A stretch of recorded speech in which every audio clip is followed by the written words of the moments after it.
افغاني سرې میاشتې ټولنې ننګرهار کې هغو 3500 کورنیو سره نغدي مرسته پیل کړه چې د پاکستاني پوځي رژیم د بریدونو له امله یې خپل کورونه پریښي دي. د جګړې له امله بې ځایه شوی شفیع ګل د افغاني سرې میاشتې ټولنې له شوې مرستې خوشحاله دی.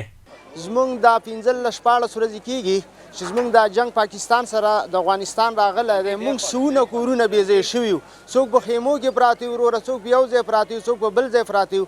دغه سرې میاشتې نه زمونږ ډېره مننه کوو، مونږ سره ډېره ښایسته مرسته وکړه، خو چې نورې مرستې او منډه هم راسره ووایي ځکه چې ډېر زیات مشکلات دي.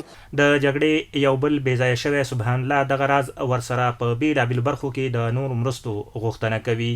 نور دا مرسته تر غواړو چې موږ بې ځایه شوي کورونه هم دغه شوي وشتل شوي په دغه باندې مرمو باندې وشتل شوي بې ځایه شوي نو سرې میاشت زموږ دغه توقع ده چې موږ ته دغه سرپناه ځایونه موږ ته جوړ کړه او موږ ډېر تر خوشحاله او راضي یو چې موږ سره مرسته وکړه. د ختیځ زون افغاني سرې میاشتې ټولنې رئیس مولوي قمرګل نصرت وایي دغه نغدي مرسته د سره صلیب نړیوالې کمیټې لخوا ترسره کیږي چې هرې کورنۍ ته 15,000 افغانۍ ورکول کیږي. د صلیبي سرخ په مالي مرسته باندې کومک چمتو شوی دی د هغو مهاجرو دپاره چې د جنګ د وجې نه داخل کې بې ځای شوي دي. دوه ولسوالیو ته د توزیع پروګرام لرو چې سروې او توزیع د سرې میاشتې په غاړه باندې ده. مالي کومک چې دی صلیبي سرخ کړی دی.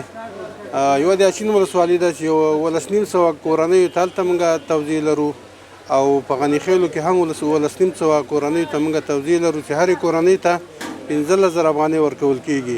ختیځ زون کې د افغاني سرې میاشتې ټولنې د مسؤلینو په وینا ننګرهار کې د جګړو له امله څه د پاسه 7,000 کورنۍ بې ځایه شوي دي.